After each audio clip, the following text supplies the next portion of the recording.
Hello and welcome to Synder Tutorials. In this video, I'm going to show you how Synder can help you automatically categorize online expenses based on various conditions. In order to have Synder do that, go to Smart Rules, click Templates, select the Categorization tab, and see the Set Expense category based on description. Let's try it out.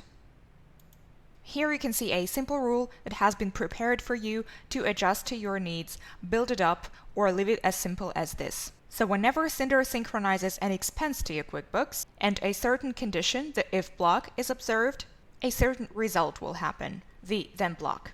Let me show you how to edit this rule and make it work for you. Click any block to edit it and see the editing options on the left. So let's say I want to categorize my expenses depending on the description. And here you can see that line description and contains values are already pre-selected, and the only thing I would need to do is to change this value in here. You can have several variations in here, like this or that. Just enter whatever works for your flow. And let's edit the action block now. Click on it and click the button Set QuickBooks Entity Data. Here we need to select whatever we want to change. So the variable here is the category, and I'm selecting the needed category in the list of my QuickBooks accounts, and click Submit. Now let's say I want other expenses with a different description going to a different category.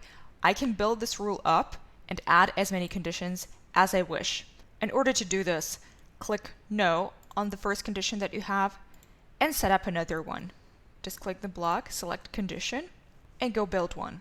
I'm selecting line description here as well, but actually you can see many options for editing. So let's say you can categorize your transactions based on the product or service, memo, payee or vendor, total amount, transaction date, whatever is here in the list. I'm just going to go for the description one more time. Here I can select contains or equals or not equals, whatever works for you. And I'm entering another condition. Then I'm clicking Yes and setting up the action. The action options also vary. So if you want to update a category or assign a class or do something like that, so update the information that Synder will initially record to your books, you go for the QuickBooks action, but you can actually set up the app to send an email if a certain condition is observed, an SMS or a voice message. So here it's very flexible and you can go for any of the options that are here in this dropdown. So I'm selecting QuickBooks Action and I want to update the expense information. That's why I'm selecting Expense Update Current and setting QuickBooks Entity Data. I'm selecting the needed category here as well and click Submit. Now you can either add more conditions like this or delete the unnecessary ones in here, just clicking the cross on them.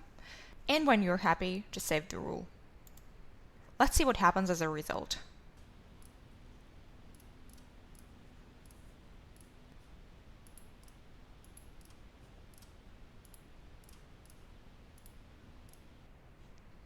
As you can see, my transactions were categorized according to the description that I set up in the Smart Rule.